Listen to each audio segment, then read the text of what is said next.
Hey guys, so we got the 85 back in the shop. We picked this one up last year, really hadn't done a whole lot with it. Honestly, we did a wheel it run on it, we got it riding and running, and we kind of put it on the back shelf and didn't do anything with it. And I think it's time. I think it's time we do something with this one. It's a solid bike. Out of all my 200Xs, it's probably my favorite. And why it's my favorite is because it still has the original engine in it. It's still kickstart. It's still hand clutch. Someone has put a widened axle in the back, which just makes it handle completely different than the rest of them. The bike's just tired. It could use a freshening up, and so we're going to do kind of the first stage, if you will, of a freshen up. We're going to rebuild the carburetor. We're going to put some fork boots on, and we're going to get some tires on this thing, and we're going to ride it some more. The clutch seems good in it. It's not slipping or anything. It's been a year since I've ridden it, so we'll see what we find out. Ultimately, I think we're going to have to replace the tank on it. Somebody's done some JB Weld out here, and it's soft. It's about to pop. If I'm not careful, I'm going to make a mess here in the garage. But it's a really, really solid bike. The frame is good. It shows its age. If you look close, you see here we're fixing to have some problems on the tank. That's all right. We've got other tanks, so that's not a problem. This bike is in great condition, and this is kind of what you want to look for. It's been taken care of. I would say if somebody tried to fix it up and make it a little nicer, they bought, plastics front and rear for it, even though this one did get burned right here. You see there, that's a common problem. It just got hot and it got soft and it pushed against this header, but that's because it's not the original exhaust. The aftermarket exhaust is a little bit bigger and it's rerouted a little differently, and that's a common problem. Things to look for, and they're minor, but it just kind of shows you how the bike was taken care of. We've got original OE tank scoops here.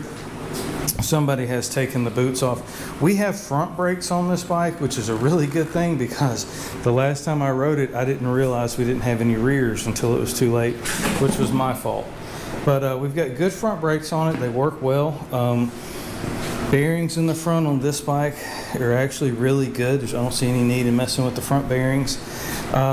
Motor's tight. It feels good. It doesn't smoke. Granted, the obvious elephant in the room, we certainly got to get some tires on here. But let me pull the fenders here. So we've got a non-original seat. This bike really should have had a blue seat. They just probably, they picked up a black seat. It is an aftermarket cover. It says Honda, which is nice, but it should have had a blue seat and it should have said 200X right here on the side, if I'm not mistaken. There's kind of a pattern with Honda, and you'll see it kind of across the line. In 85, 86, the seats went blue across the board on a lot of the sport model bikes. The 200Xs, of course, their patterns, their design changed in 86. Excuse me. The SX changed to a white tank in 85 and 86, changed year model. The 350X fenders changed colors. 85, 86, there was a lot of changes going on with design. But what we're going to do today is we've got some parts that came in, and I got to tell you, it's like Christmas when you go to the post office and you get a package from 223 Cycles. And so Curtie over at 223 Cycles sent us a rebuild kit for our carburetor, and these are specific to the 83 to 85, just as he wrote on here. He wants to make sure I get it right. It says 83 to 85 on this particular kit.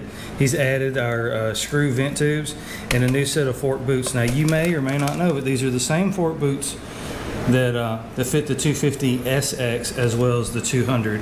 And so all of these items are available on his website. Be sure and check that out, www.223cycles.net. We've done a wheel it run on this bike, so we're going to just kind of dive right into it and pull the carb off and start getting it cleaned up. This intake boot is specific to the 200X, so be sure and keep that. A lot of them come up missing.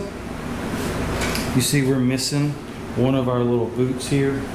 I'm going to go ahead and remove the tank. I know this fuel is really old. I'm going to take it outside and recycle it. So I wondered why these are so hard to come out.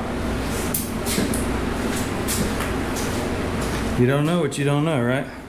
So someone took a bolt, two actually, and cut them off, used them as studs, inserted them in the tank, and then made these bushings, or found these bushings that actually held, which I have to say, it actually works really, really well.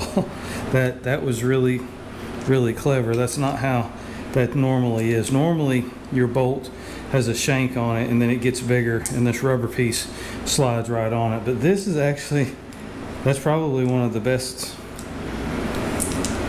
homemade fixes I've seen in a long time.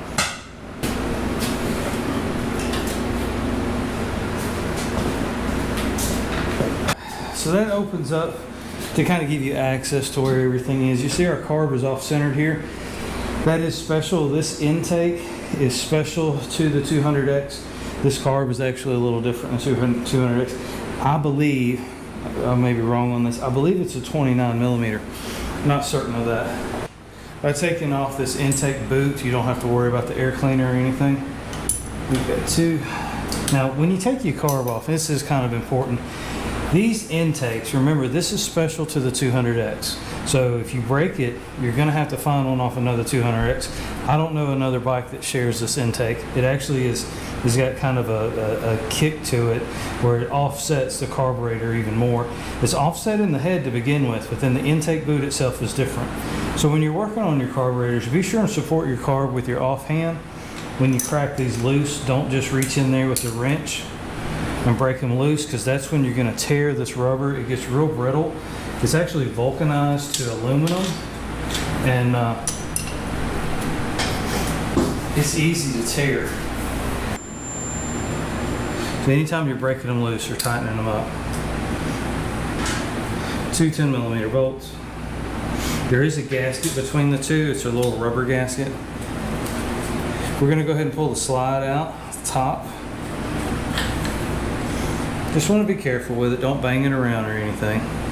Just kind of eyeballing the needle. We've got our fuel line here. We'll leave that attached for now. Now the 200X carb is a little more difficult to get out. It will fit through here, but it's going to take some wiggling. Take it and bring it back out the left side. So now we're over here on the table. The table's a little messy right now. We're in the middle of a really big project, and we're just going to have to kind of work through it. So I've got my parts washer out. I don't know if y'all have a parts washer or not. If you do this kind of work a lot, I like having a parts washer. It is not a cure-all, but it is actually very nice to be able to put your parts in. I recommend to you to clean your parts. If your carburetor's got a lot of mud and dirt built up on it, get that off before you put it in there. It's not going to take that type of dirt off. So one of the things that's always good to do, keep your supplies before you start your video. I've got this tray here because I'm working in the garage, but I like to use a paper towel personally. It keeps runs from running off your table onto the floor, and it's a nice clean area to put your parts. It's easy to see. Now, we didn't clean this carburetor. If you look closely, you see it actually has a drain here on the bottom. This is specific to this carburetor.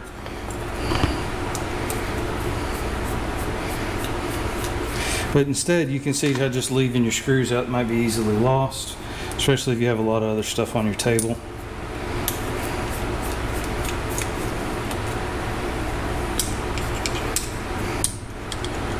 I don't even know if there's any fuel in this thing.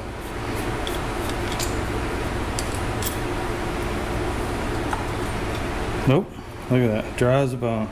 So that's what a year it gets you. Now if you look really close, you see how all the debris is down in the bottom where this bowl is. We're going to go ahead and leave that out. We're going to go ahead and disassemble this carb all the way. We've got the kit, so we know we're going to have all the right parts to put it back together. This is your drain screw. There'll be a little rubber O-ring on here to help that seal. It's right there. And that pretty much completes taking the bottom down. Always verify before you take those out. Verify your kit that you've got everything you're going to need. And at a quick glance, I can see the outer gasket. And that's one of the things that Curtie's going to, you're going to get from Curtie. You're not going to get from, some of those other sites. He's going to make sure it's right when he sends it out. So we can go ahead and take this out. This is the gasket here. See, I just tore it, but it is so brittle. Okay, that pretty much completes the bottom disassembly.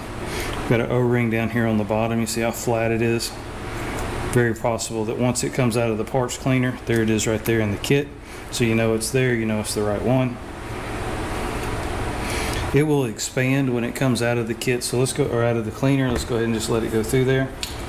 Now if you've never done one of these before, and I know probably there's a few of you that probably haven't, if you lay your parts out left to right as you take them apart, when you put them back together, you just put them back together right to left, or whatever system works for you. It's the best way to really keep things from getting disorganized. It does help.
that pretty much sums this up. We've got new fork boots on the front.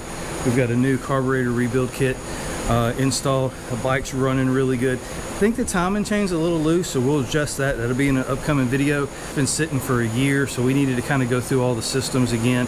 I went through the brakes, rear brakes, I had none. Honestly, the only problem was it was low on fluid. I never checked it. It just slipped my mind to check it.